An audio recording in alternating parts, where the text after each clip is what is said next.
Alright, everyone, and welcome. So, it was requested, or asked, I guess, that I do a little behind the scenes looks at some of the maps I'm making, some of the stuff I'm doing, what I'm implementing, things of that nature. So, this is my current project in which I am transforming a firefight map into something similar to a campaign map. Um, the goal of this map will be really simple. The player, the Spartans, I should say, will start on this side of the map. They will have to navigate through, and let me actually bring up a couple of the enemies. Excuse me while I spawn in a few things. There we go. Perfect. So the Spartans, whomever plays as Spartans, will actually navigate through Blood Gulch here and pass this monster. They will continue through this cave, past this monster, and eventually try to destroy this scarab. This is something I'm just placing for essentially for my own use. This is not an actual functioning AI scarab yet. You can certainly walk on it and everything. And hold on one second, I'll spawn right on top of it. There we go. You will recognize this scarab from Halo 3. It retains most of its basic functions. I did not make the scarab. I will actually, when I finally release this map, I will be putting links and everything into any assets that I borrowed when making this map. If I recall correctly, yes. This is a scarab that cannot actually be destroyed. It actually counts as a type of vehicle. I'm not sure if you can drive this one. Oh, I may have misspoken. Yes, you can actually drive this scarab. We are literally walking with this scarab towards wherever it is we want to go. It fires completely, dealing hefty damage, as you can imagine. In case you're wondering, yes, I certainly hope to make a map one day where you can drive the scarab and fight. The reason that a drivable scarab even exists is not just because of the Halo 3 tags. Drivable scarab was actually something that was meant to be in Halo Reach. It was cut content, and it did not make it. So, this scarab, though, as you can see, is entirely drivable. You will not be driving a scarab on this map. Rather, you will be destroying the scarab.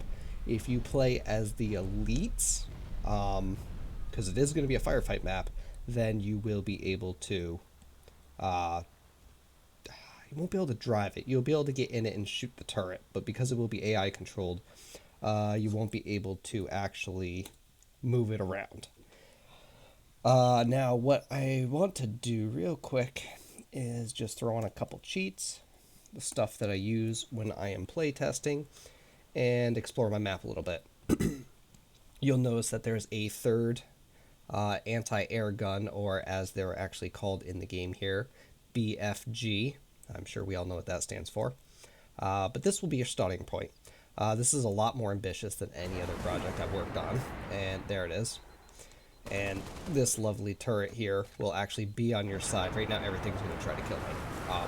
I don't have everything set up on teams appropriately yet. This turret actually cannot hurt infantry, sorry. It can only damage vehicles, regardless whose team it's on. I'll be introducing a few new weapons here, and a few new vehicles. So, for one, we have the Rocket Hog. Fires 3 rockets, then it has to reload. Yep, you'll be able to drive, you'll be able to fire from this, and since it's firefight, you'll be able to play with 3 other friends. So you guys can do that how you like. Next we have it's like an attack Banshee. You'll notice that it fires much faster. And its Banshee bomb is, if I can remember how to switch weapons. As I said, that turret will hurt you if you are in a vehicle. The Banshee bomb actually fires 2 shots similar to the Revenant. And it deals quite a bit of damage. Unfortunately, this is what you'll be up against. Now, this brings me over to our anti-air defenses. This is the missile battery. Ignore the fact that it says Warthog turret. I don't have anything flying, but this locks on to air units and then fires a total of 6 missiles that will home in on a target. Even if the target's behind, as you can see, it can only turn so far. What other exciting stuff do I have planned? Actually, I have one other vehicle that I didn't put down. Give me just a moment. It's not going to be the Banshee. It's going to be one of my personal favorites from Halo 2, the Spectre. So the Spectre is just like you remember in Halo 2, slightly larger bullets perhaps. It drives and boosts just the same. And then we have our weapons, because I want to add some weapons too. First up, we'll start with the Halo CE pistol. It has almost no drawback, and it hurts. It hurts quite a bit. Another, and this is a favorite of mine, is the Covenant Carbine. I'm having a little trouble with the sound effects, as you can tell. But that's one of the many things I'm working on. You'll also see that we have the SMG. Good old Halo 3 SMG, and, well, Halo 2 as well, with a lot less kickback. A slightly larger clip, and you'll see that your allies will be using it as well, not even just enemies, or not even just you. And one of my personal favorites, the battle rifle.